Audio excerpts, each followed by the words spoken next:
Você já deve ter ouvido falar que os exames de raio-x são muito perigosos e que podem nos levar a desenvolver vários problemas de saúde, incluindo o câncer. No entanto, até onde essas histórias não passam de mitos e até onde elas são verdadeiras? Nesse vídeo, vamos tentar responder as perguntas mais frequentes relacionadas a este tema. Antes de qualquer coisa, é preciso entender os tipos de radiação existentes e quais podem fazer mal à saúde. Há dois tipos de radiação, não ionizantes e ionizantes. A radiação não ionizante não possui energia suficiente para modificar moléculas. Ela está presente no nosso cotidiano, como exemplo as ondas de rádio, a radiação infravermelha e ultravioleta, telefones celulares e forno micro-ondas. Quando em excesso, essas ondas podem aquecer os tecidos causando queimaduras, caso contrário, não são prejudiciais. Já a ionizante é a radiação que possui energia suficiente para alterar átomos e moléculas. Ela pode danificar células e afetar o material genético, causando doenças graves como o câncer. Como exemplo, temos os raios-x e os elementos radioativos. Se os raios-x são perigosos, por que continuamos fazendo radiografias eventualmente?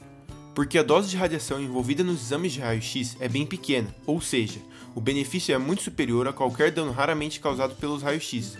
Uma dose de radiação em radiografias odontológicas é milhares de vezes menor do que o necessário para causar danos.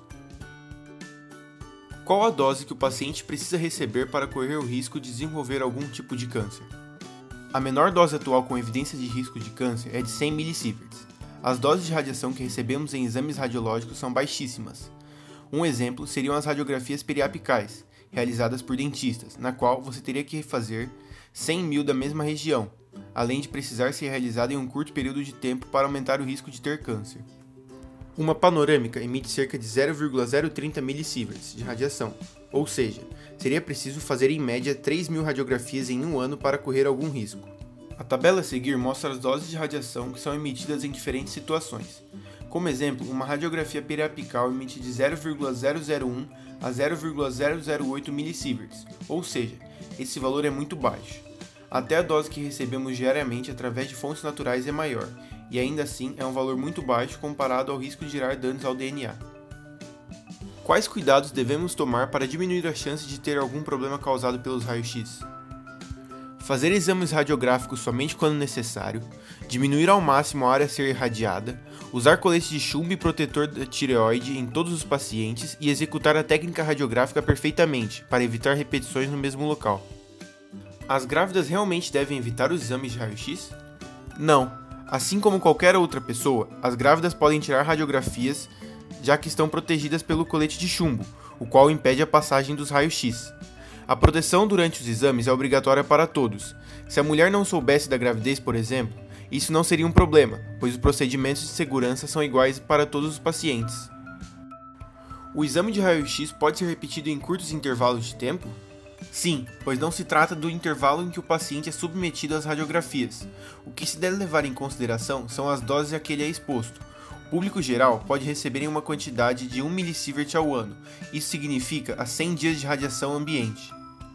A atividade de radiologistas e técnicos pode ser considerada de risco? Não, mas para isso o profissional deve seguir as normas de proteção radiológica, como por exemplo, nunca ficar na direção dos feixes de raio-x, não segurar o filme na boca do paciente e ficar no mínimo a distância de 2 metros do aparelho, preferencialmente fora da sala de raio-x. Como o aparelho auxilia na segurança do exame radiográfico? No aparelho temos acessórios que beneficiam a segurança do paciente, como o filtro de alumínio, que elimina ondas de raio-x que têm baixo poder de penetração, e o colimador, que reduz a área de incidência na face do paciente. Por que os coletes de proteção são feitos de chumbo? Porque o chumbo é um material de alto peso atômico que consegue absorver os raios-x, fazendo com que eles não atinjam o corpo do paciente. E entre os materiais de alta densidade, o chumbo é um dos mais baratos. Como podemos ver, não é só através de exames radiográficos que estamos expostos à radiação.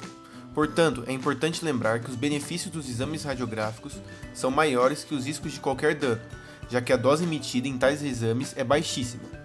Porém, mesmo quando a radiografia é necessária, deve-se usar a menor exposição possível na melhor técnica. Ainda assim, os riscos possíveis são reduzidos ou eliminados com a proteção adequada. Por isso, é de extrema importância conhecer as técnicas e utilizar de todos os métodos de proteção.